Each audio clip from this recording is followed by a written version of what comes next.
Hi, everyone. Welcome back to my podcast, The Helpline. I'm Seema Anand, and I'm absolutely delighted to have with me a lady who goes by her screen name, Half Moon Eyes. And that is her screen name for her platform for the adult content that she makes on a platform called MakeLoveNotPorn, which is a wonderful platform which showcases videos on real life sex as opposed to scripted sex. And our lovely guest today, Half Moon Eyes, is going to be talking to me about squirting. She's actually going to help me and my audiences today understand the techniques and the sensations and the how-tos around squirting. Thank you so much for being over here, lovely lady, with us. Thank you for having me.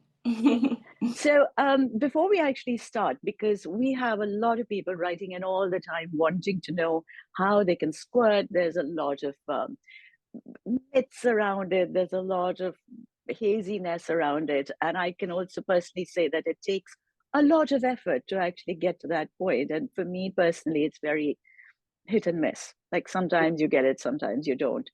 Yeah. And I was just wondering, before we actually start, what made you discover that you could squirt? I started squirting very much by accident. It was actually during a video that I was filming.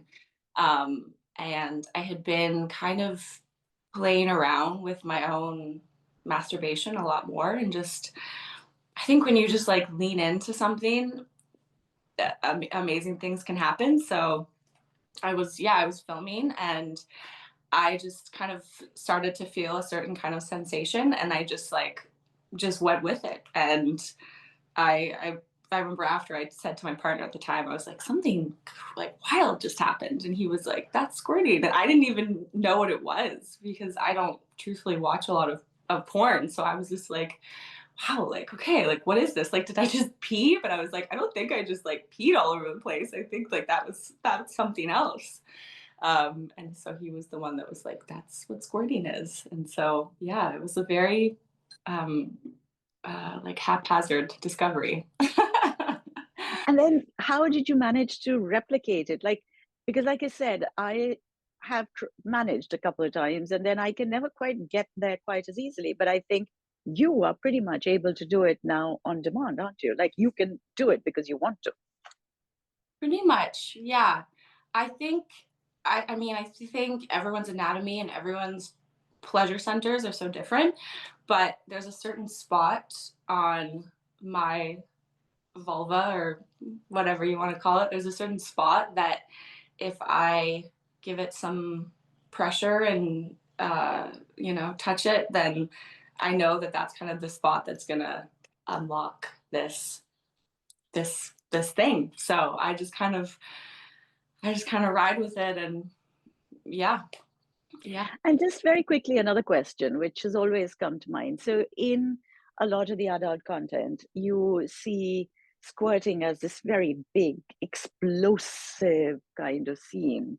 Have you thought of it in the same way? Like, is that how it is for you? Is it quite sort of gentle, mellow, a lot more sort of underplayed, downplayed?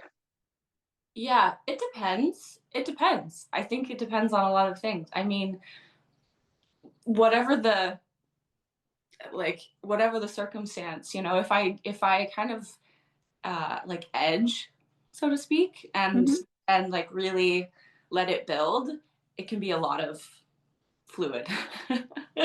um Fantastic.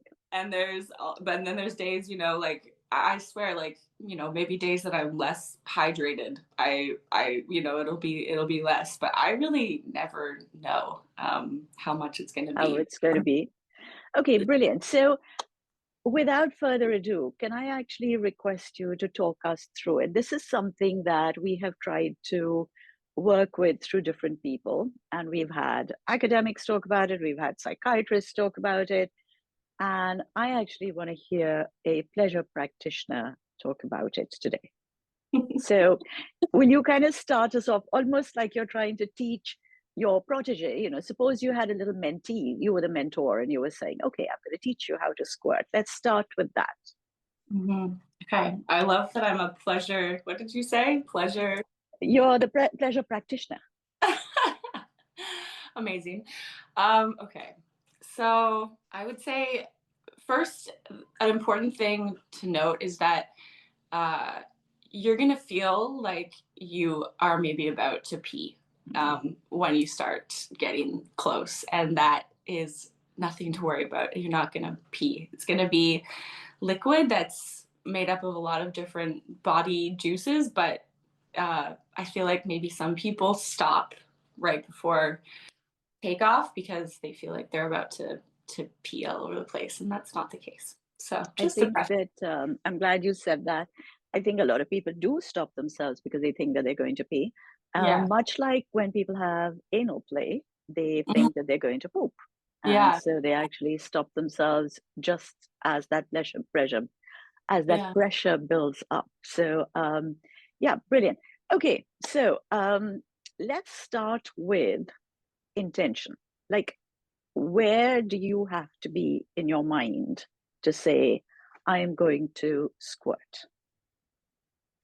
Well, I think for me, I don't squirt usually during partnered sex. So squirting for me is it comes from masturbation. So I think the intention that I bring is that what the release that you're going to feel isn't a release that's caused by sex with a partner. It's a connection. It comes from a connection with yourself, and it comes from you connecting with your own body and self causality in this thing that you're doing for yourself. So I think, yeah, my intention is just trying to get as close to my own pleasure as possible without someone else in the room. That's where I start.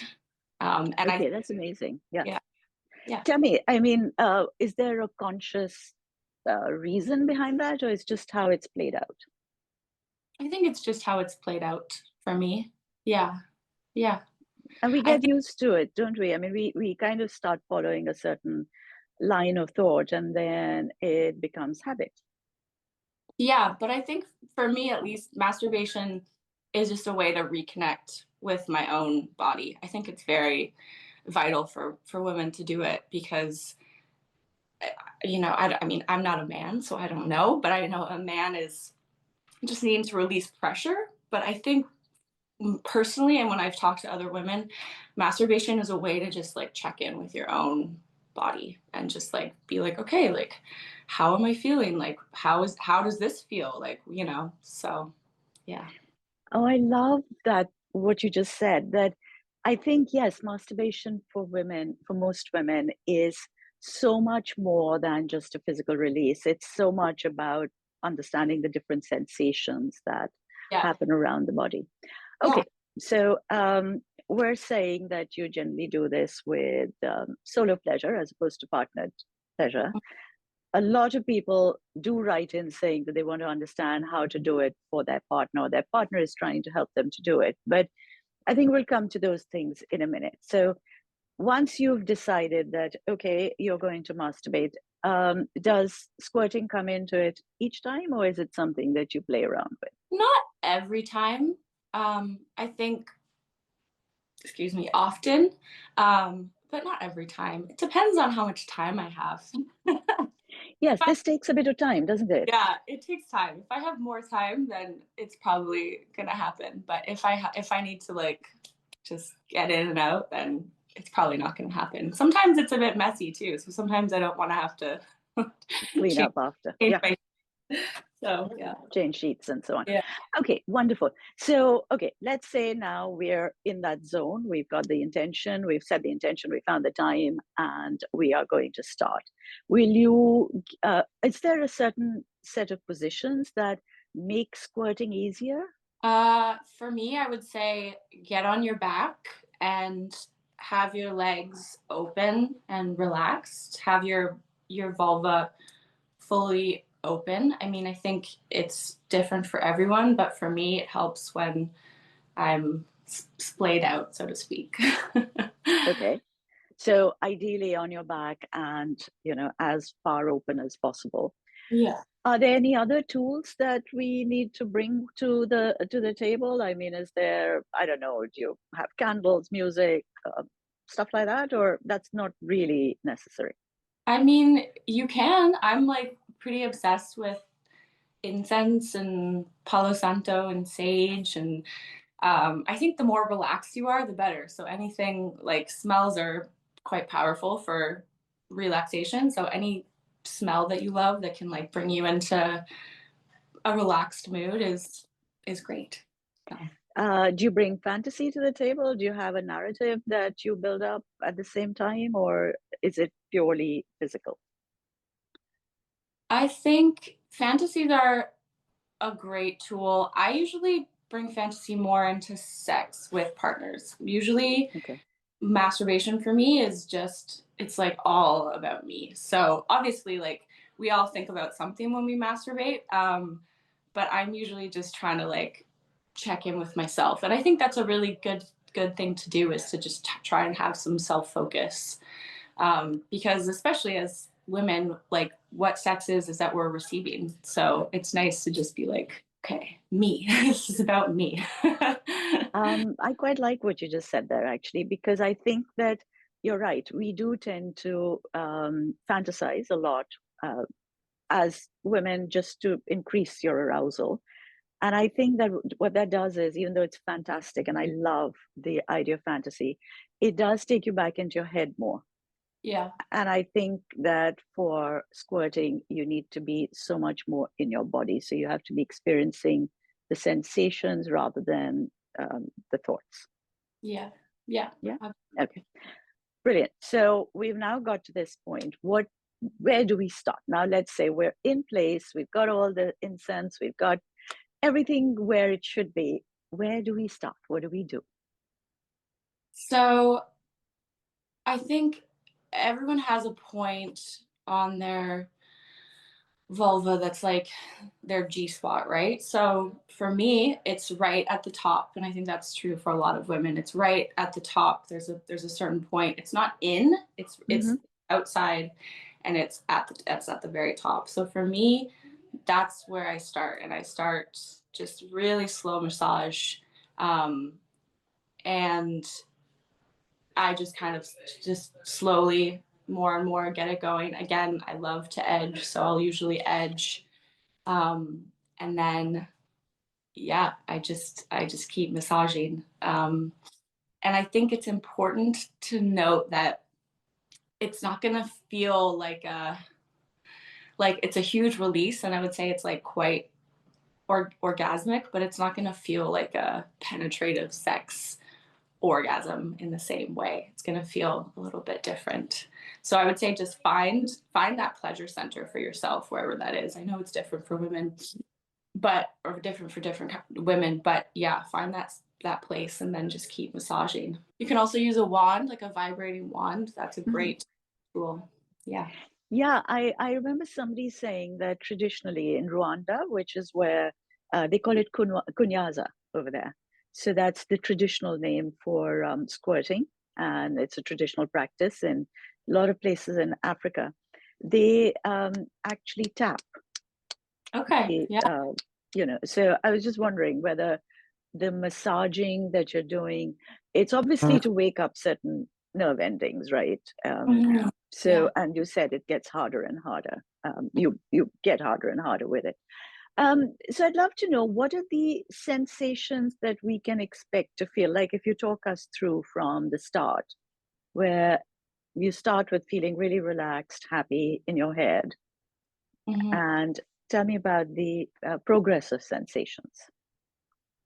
So as you start, it's gonna once you find that sweet spot, so to speak, it's gonna start to feel much like any kind of masturbation. It's gonna feel really good, and it's gonna feel tingly, and we all know what that feels like. Um, but as you get going, at least for me, it starts to feel almost uncomfortable. Like that's how I know that I'm getting close is that it's going to start to feel a little like too intense. And that's maybe also a good reason for edging is that you can kind of get there and then then you can stop for a minute and keep going, because it's going to start to feel a little like you got to get out of the sensation, because it's like too crazy. And so once you start feeling that, that's when you know that you're getting to a good place. That's so interesting. I think that when you talk about too intense, it's almost like um, the that desire to pee becomes really intense. Is that what you mean? The desire And the comes in that. and Yeah. it feels like you're sort of starting to buzz a little, and Yeah. it starts to feel like you may lose control. And most people don't like that, and then they step Yeah. back. Yeah, that is perfect. Yeah, it definitely feels like a buzzing in the body. I find that my legs start to shake a little Okay. bit when I start to get to that place, and it kind of feels like I kind of get a little like writhy, like I need to like get out of the sensation, but that's good. And that's when you can either ease off and then come back, which is the edging, or you can just like lean in and go for it. But yeah, it should start to feel quite hard to maintain. Okay, tell me about the breathing, because I know that the couple of times that I've managed to do it, it's been all about the breathing for me. Like, I do you include a certain type of breath work in your squirting? I do like to do breath work when I masturbate, because I just think it's like more it drops you into your body. So I think that doing a little bit of breath work before can be great. Yeah, just like a slow count, 4 in, slow hold for 4, slow out. Um, and yeah, I think that that just brings you back home to yourself. And I also just think that doing like a breathing, like long in, long out, and doing a body scan is great, because that can just like totally check yourself in with each part of your body. Yeah. Somebody that I once spoke to said that they encourage their body um, to get to that point, to get more arousal with different noises. Like they will deliberately make certain sounds to actually encourage the body to find more arousal. Do you do that at all? Yeah, oh yeah, I'm very vocal. During sex of all kinds, I think that it's very good to be vocal. Yeah, because I think it's just a message to your body that you're having a good time. And also, I think that there's some sensory association between, uh, the sounds that you make with yourself. You can remember back to like maybe you had some great sex last week with somebody, and you're making those same sounds, and it's bringing it all in, bringing it all together. So, yes, I'm pro sound. I think that being vocal during sex is a good thing. Do you have any particular types of sounds, or do you? I'm just, like I said, this is more for telling people what to try or what not to try. So, do you have any suggestions on what kind of sounds or how to do that particular sound, or like, would it be like a deep belly sound that you want to try? Do you, like, what would you suggest? I mean, start with the breathing. I would say start with the breathing, and uh, I would say just let whatever comes out naturally come out. Yeah, sometimes doing like some guttural. I find that my sounds get a little guttural, and it's like, uh, yeah, but don't be afraid of making noise. And I mean, you could like talk to your body if you want, and like say affirming things, and if you're feeling maybe a little disconnected, and yeah, I think that could work too. But yeah, lean into the guttural things, I would say. Okay.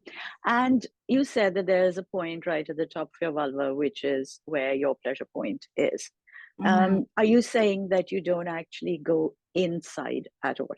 Like you stick to the outside?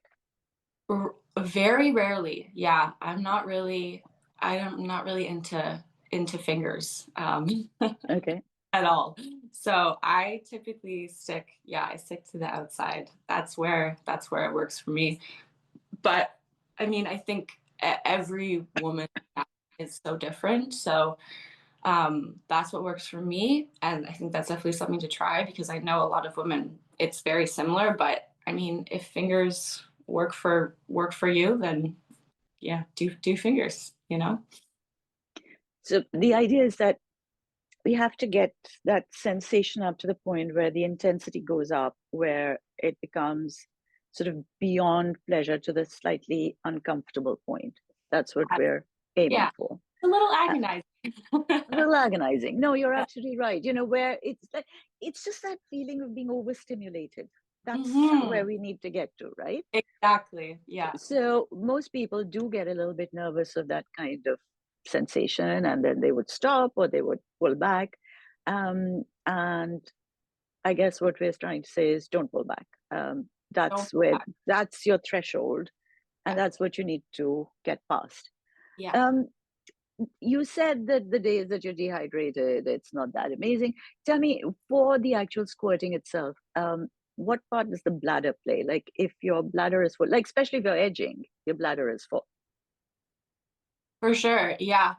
I uh I mean, it's funny. I will do like a big squirt, and it will be so much liquid. And even now, I squirt often, and I'm kind of like, oh my, like wow, okay, but I'll still have to pee afterwards. So it is a mix of a bunch of different fluids, if I'm not mistaken. There is a little bit of urine in there, but it's not pee primarily that you're squirting out. So Okay, so what would you say to somebody who's a little bit nervous? Because, like you said at the start, people get very frightened at the thought that they might be, mm, and they're very frightened at the thought that they'll be out of control.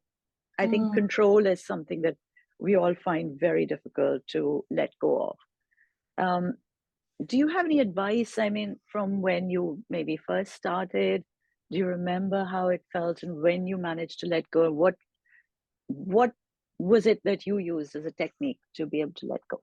I think maybe if you're trying to get there and you have that intention, maybe it's a good thing to not try it first time with a partner in the room. Maybe it's a good idea to like put down a towel and stay home alone and just try and play around with yourself, until you get there, because it does feel weird, and it takes a little bit of getting used to. So I think that maybe it's good to just to explore it by yourself, and then once you understand the sensation, then you can explore it with somebody else. But I think that an important sensation is that it's coming from the pleasure is coming from the ridge of the vagina, and that's kind of where all of the power is like emanating from. Whereas when I mean, to get really technical, when we pee, it's coming from much lower. So when you're almost there, that's going to be where all of the pressure is being felt. So if you know that you're there, then that's a good indication that you're not just gonna pee all over the place, if that makes sense. And the thing is that even if it is pee, Yeah. how does it matter? We can No, always I clean mean, up afterwards. yeah, no, it shouldn't matter at all. And that's a good reason why maybe doing that when you're by yourself, with a towel down or something is a good thing to do. Now, I know you said that you don't do this as part of partnered sex, but suppose somebody was doing it in partnered sex. Is there something that a partner should know? How can they possibly help? Is there something that you do for yourself which you think, oh, well, your partner might be able to do this for you? Hmm. I mean, I think being communicative during sex is like vital, and is something that women don't always take control of. Like, it's a good thing to tell your partner, like, hey, I like that, hey, this is how I want you to do this. I've talked to women all the time, and it's like they're talking about the fact that they don't like something during sex, but they're not telling their partner. So I feel like being super clear and being communicative with your partner, like, hey, you want to make this happen? Touch me here. You know, like do that slower, do that faster, whatever it is. You can guide them and you can make a team effort. Yeah. So rather than saying, I don't like what he's doing, but I'm just going to go with it because I don't want to hurt their feelings, which is what a lot of women say to me, that I don't want to hurt their feelings, but I don't really like this. So if you're doing that, I personally know that if my partner is doing something that I just don't like and I'm keeping quiet about it, I have totally lost my arousal because I'm just focusing on how that little bit can finish.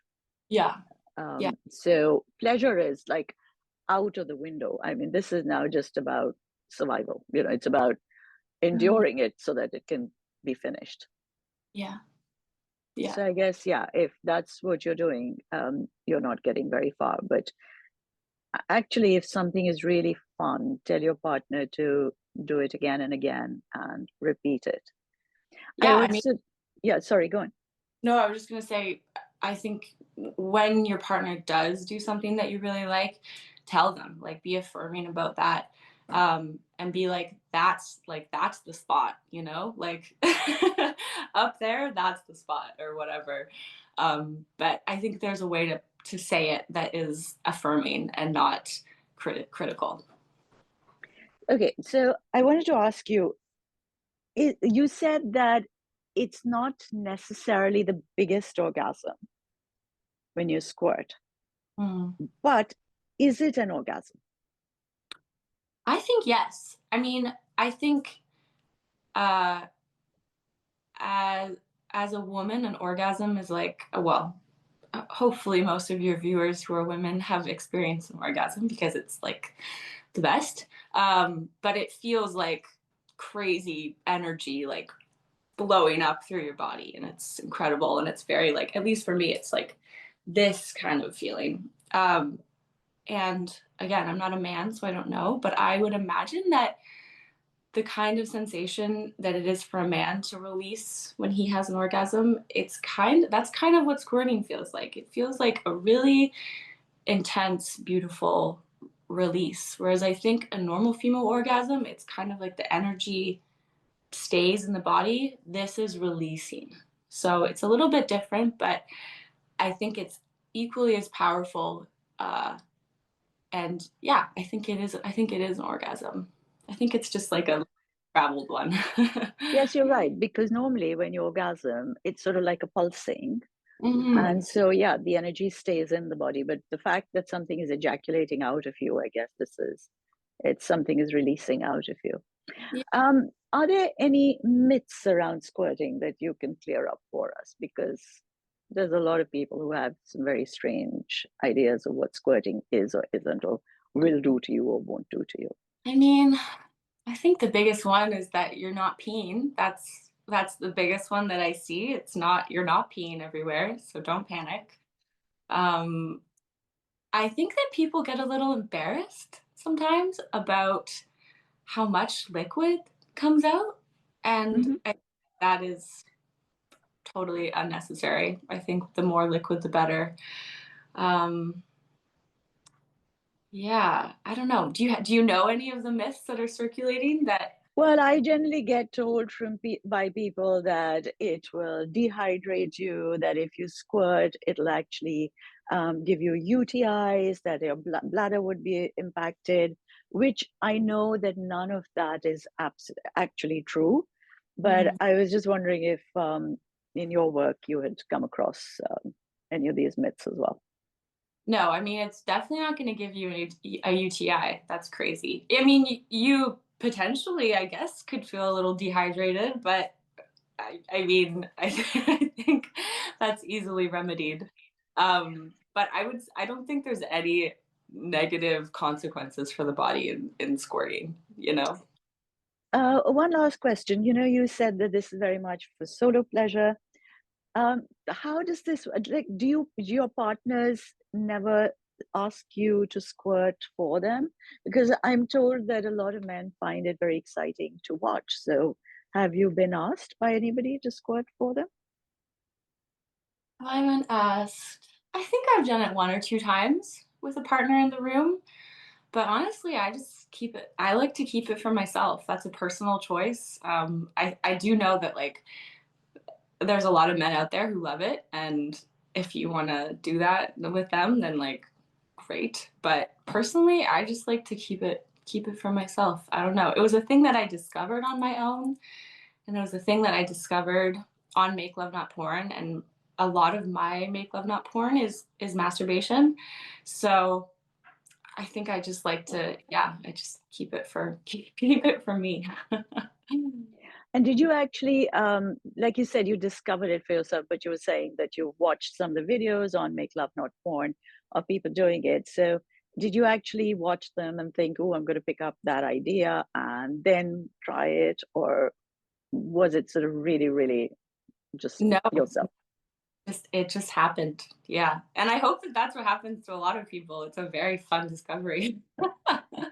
I really hope it does. I think that what I'm taking away from what you've said today is because I've always been told that, you have to do this very special type of breathing, which is, that really fast, hard breathing to try and get the body in a certain place. But you said that that isn't necessarily correct. And I've also been told by somebody else that you have to get the pelvis sort of rotating in very circular motions to wake up the sexual energy. But I guess all of that is not necessary. It's just everybody is individual in their own way, and whatever works for you. But what I am taking away from you is that it's about focusing your attention on your body as opposed to fantasizing, because I do tend to say to people, use your fantasy to masturbate, like tap into that to think of different stories and come up with narratives. So this is not about being in your head, this is about being in your body, touching I think yourself in a particular way I think so. Yeah. and raising that. Even if you start with the fantasy, eventually you kind of move down to what feels good in the body. Because Yeah. a lot of people, particularly from certain parts of the world where not only is any kind of pleasure seen as taboo, but also there's not a great deal of privacy in homes. Mhm. You're not likely to have a room to yourself, or where your parents aren't just going to walk in without knocking or whatever. So a lot of young women learn how to pleasure themselves by just squeezing their legs together, because that's not something that anybody else can see what's going on. So you can do it without any kind of danger of being caught. Yeah. And I'm just wondering that if, what you were saying was that you have your legs played open, that's like where to go with it. And I'm imagining that if you have your legs squeezed tight together, maybe that's going to impact the possibility of squirting. Yeah, I don't know. I've only ever tried it with my legs splayed open, but I don't know if it would work if you had your legs, if you were clenched. You have to be relaxed.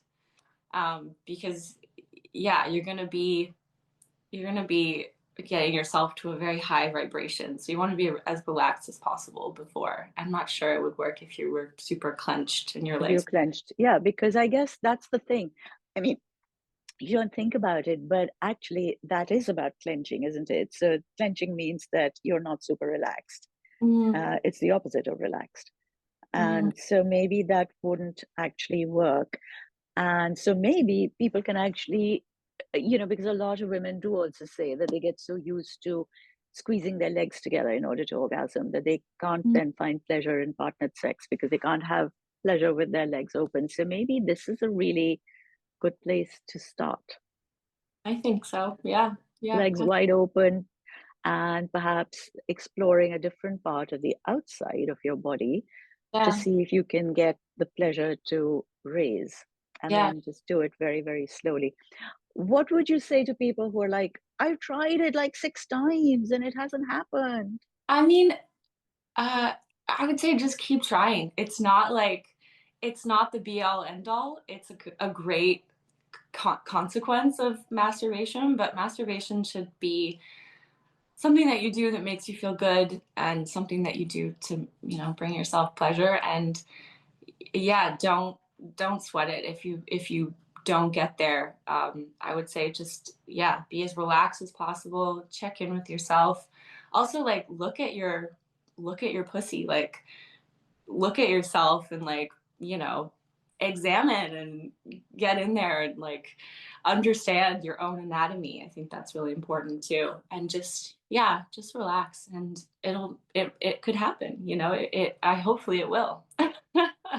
Yeah, I think that for a lot of people, the blockage in orgasm is also because there's so much guilt associated with our sexual organs. We've been taught to see them as dirty, so Yeah. it's kind of difficult to think that you can get pleasure out of that because it's so dirty.